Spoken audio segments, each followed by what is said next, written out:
আর কর্ম করার ক্ষমতা নাই, শক্তি নাই। আল্লাহ পাক রব্বুল আলামিন চিনায় নিয়েছেন।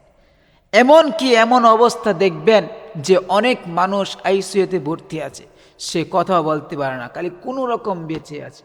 কিন্তু একবার চিন্তা করেন, আমাকে আপনাকে আল্লাহ পাক রব্বুল আলামিন কত বড় নাজ নিয়ামত দান করেছেন, আমাদেরকে চলার শক্তি দিয়েছেন, কর্ম করার শক্তি দিয়েছেন।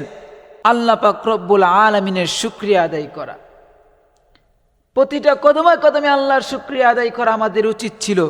কিন্তু আমরা কি করতেছি? শুকরিয়া আদায় করব তো দূরের কথা, শুকরিয়ার বিপরীত আমরা আল্লাহর অশুকরিয়া, অকৃতজ্ঞতা আদায় করতেছি, আল্লাহর নাফরমানি করতেছি।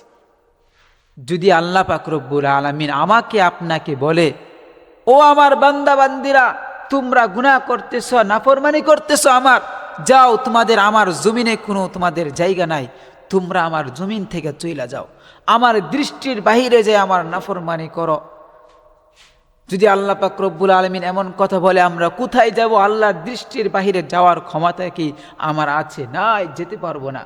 আমরা যদি কেউ কখনো মনে করি যে আমি আমেরিকা চলে যাব, জাপান চলে যাব, আফগানিস্তান চলে যাব, পাকিস্তান চলে যাব, এরকম যদি চিন্তা ভাবনা করি, তাহলে একবার চিন্তা করে দেখেন, আফগানিস্তান কি আল্লাহর আসমানের নিচে নাকি আসমানের বাহিরে? আসমানের নিচে আফগানিস্তান, আসমানের নিচে আমেরিকা, আসমানের নিচে জাপান, পাকিস্তান, সব কিছু, পুরা পৃথিবী তো আসমানের নিচে।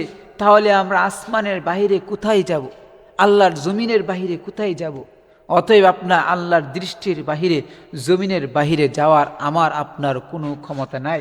অতএব আমাদেরকে আল্লাহর গোলামি, আল্লাহর ইবাদত বন্দেগী করতে হবে, আল্লাহর শুকরিয়া আদায় করতে হবে, আল্লাহর নাফরমানি ছাড়তে হবে, আল্লাহর কৃতজ্ঞতা আদায় করতে হবে।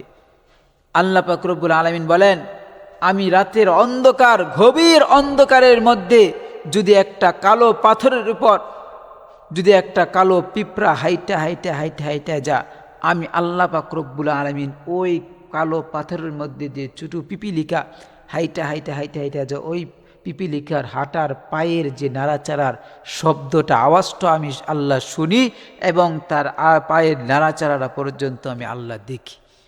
তাহলে একবার চিন্তা করে দেখেন, আল্লাহ পাক রব্বুল আলামিন আমাদেরকে দেখতেছেন, ওই আল্লাহর সামনে আমরা কেমনে নাফরমানি করি, কিভাবে আল্লাহর সামনে নাফরমানি করব? একবার চিন্তা করে দেখেন। আর নাফরমানির ফল কি আপনারা আমরা সকলেই জানি।